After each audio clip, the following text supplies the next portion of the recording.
Todo el que se declare por mí ante los hombres, también el Hijo del Hombre se declarará por él ante los ángeles de Dios. Pero si uno me niega ante los hombres, será negado ante los ángeles de Dios. Aquí el Evangelio, el Señor Jesús, nos presenta dos posibilidades. La de quien confiesa a Cristo públicamente, quien no se avergüenza del Evangelio, quien cree en el Señor y porque lo obedece con su vida y obra de acuerdo a lo que ha creído, a la palabra de Dios y a la persona de Jesucristo.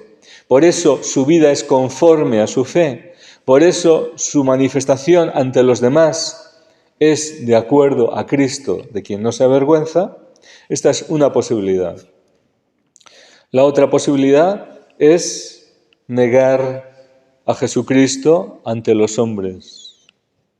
No dice que no crea en Jesucristo, no dice que no sea cristiano, dice que lo niega en público, que o su fe no es suficiente o no ama al Señor lo suficiente como para amarlo sobre todas las cosas. Incluso cuando la situación se pone difícil, cuando hay persecución, cuando hay rechazo, cuando hay cruz. Pero si rechazamos la cruz, no somos dignos de ser discípulos suyos. Lo dijo el Señor también, ¿verdad? Entonces, estas son las dos posibilidades. ¿Y cuál es la posibilidad intermedia? Es decir, unos se salvan, otros se condenan, porque serán negados ante los ángeles de Dios.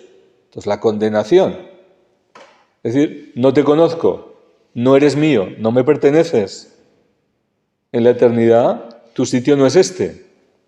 Entonces, el camino de la salvación, Jesucristo. Y amar al Señor sobre todas las cosas, incluso sobre la propia vida. Él es el criterio de verdad y de vida. Él es el que nos admite a la vida eterna, el que juzga nuestras intenciones, nuestra vida, nuestros actos, todo. Y de acuerdo a Cristo somos aprobados, o si lo rechazamos, seremos también negados. Si rechazamos a Cristo. Pero ¿cuál es la posibilidad intermedia? ¿Entre los que confiesan públicamente al Señor o entre los que lo niegan ante los hombres? No hay posibilidad intermedia. No hay. Todos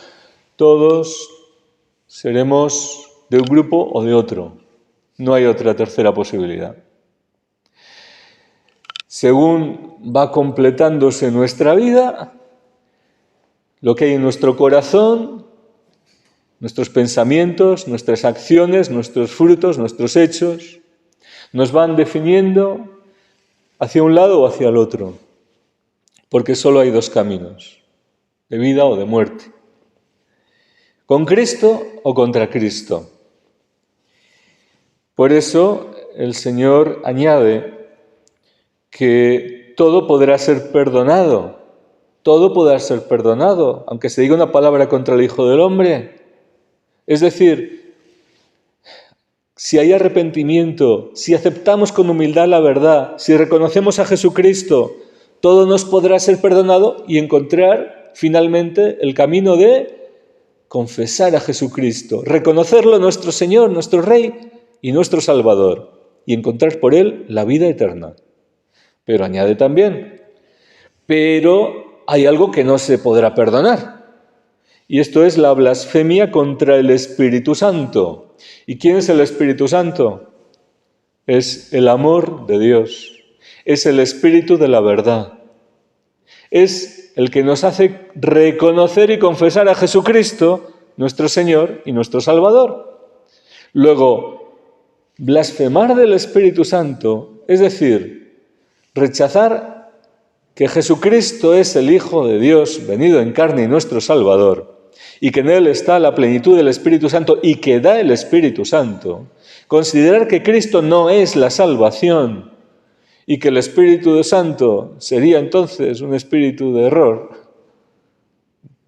pues esta blasfemia es camino de condenación. ¿Por qué? Pues porque lleva por el pecado que más se puede parecer al pecado de los ángeles, que con conocimiento de causa de las consecuencias de su decisión apostataron y se convirtieron en demonios, ángeles caídos, rebeldes. Esa elección radical final que el hombre puede llegar a hacer, primero de la desesperación, con la desesperación pecando contra la virtud de la esperanza, creyendo que para mí no hay salvación, que Dios no cuenta conmigo. Segundo, con la presunción de pretender que sin Cristo podré salvarme, de que sin méritos podré alcanzar la salvación. No necesito a Jesucristo, con una falta de temor de Dios absoluta. A partir de ahí se añade el rechazo a la verdad, porque estamos resistiendo al Espíritu Santo que nos confirma en la verdad, que nos lleva al arrepentimiento, a convencernos de pecado. Estamos resistiendo la conciencia, rechazamos la palabra del Evangelio, ese rechazo a la verdad que es no querer saber nada del Espíritu Santo y de la vida. A esto se une la envidia de la gracia en el hermano. Como Satanás es envidioso de los hombres amados por Dios, pero no se puede humillar. No puede alegrarse de que a alguien le vaya bien, ni va a pedir perdón por sus pecados, por su rebeldía. Está enquistado en el mal, esa envidia del bien, de la salvación del otro, pero no con envidia sana precisamente, sino con sufrimiento, con dolor de que el otro pueda salvarse, alejándome de la salvación cada vez más. Y finalmente esto lleva a la obstinación en el pecado, a no desear salir del pecado, sino insistir, y hasta la impenitencia final, que es el ensoberbecerse hasta el punto de decirle a Dios: no quiero que me salves, rechazo la salvación. Esto es negar a Jesucristo, el Salvador, nuestra salvación. Este es el drama de los hombres, que pueden, por un lado, por la docilidad a la verdad, por la acogida del amor de Dios, por la recepción del Espíritu Santo, llegar a ser hijos de Dios, desarrollar una naturaleza de hijos de Dios. Y como dice aquí el Evangelio, incluso cuando os persigan y os lleven a juicio ante magistrados y autoridades, no os preocupéis. El Espíritu Santo os enseñará lo que tenéis que decir, actuará a través de vosotros, por esa vida de hijos de Dios desarrollada a través de los dones del Espíritu, para que el Espíritu nos mueva, nos enseñe cómo actuar, cómo hablar, vivir sobrenaturalmente al modo divino, con verdaderamente una vida nueva de hijos de Dios. Esto es una posibilidad preciosa de poder vivir esta vida que ya está a nuestra disposición por el amor de Dios, por la salvación de Cristo, por el Espíritu Santo. O el gran drama de rechazar todo esto y llegar hasta el rechazo final de la gracia de Dios, de la salvación, y hacernos más semejantes a los demonios. En esa rebeldía radical, en esa exclusión, enemistad total contra Dios, que lleva a la condenación eterna. Estas son las dos posibilidades.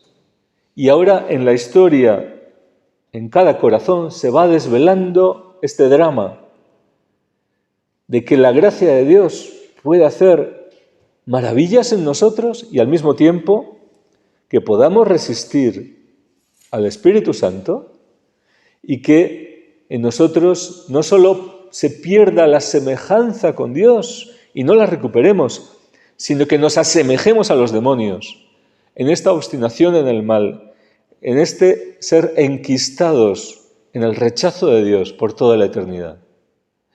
Esto es lo que nos debería preocupar. Dice aquí, no os preocupéis si os juzgan, si os persiguen. No temáis, nos dice el Evangelio, a los que pueden, como mucho, quitar la vida. Lo que nos debería preocupar es nuestra docilidad al Espíritu Santo, que puede desarrollar en nosotros la vida de hijos de Dios que quiere hacer en nosotros. Y claro, con santo temor de Dios, alejarnos lo más posible de esas actitudes que nos llevarían a la condenación con el pecado contra el Espíritu Santo. Pero además nos debería preocupar que millones y millones de almas hoy están camino de la condenación eterna. Deberíamos temblar no porque hay males en el mundo, que también es doloroso, sino sobre todo por el mayor mal, que es la separación definitiva de Dios.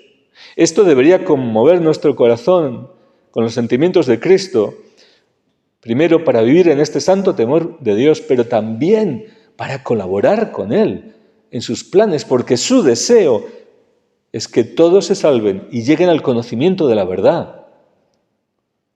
Clamemos misericordia al Señor por nosotros mismos y por esta sociedad, por este tiempo de apostasía, de rechazo de Dios, por este tiempo de soberbia en que los hombres quieren reescribir las palabras del Evangelio, tachar lo que Cristo ha dicho y poner otras palabras que no tienen la fuerza, la autoridad, la unción, la vida, la verdad que procede de Dios. Y por tanto, que pueden ser levadura, semilla de muerte y de condenación. Señor, ten misericordia.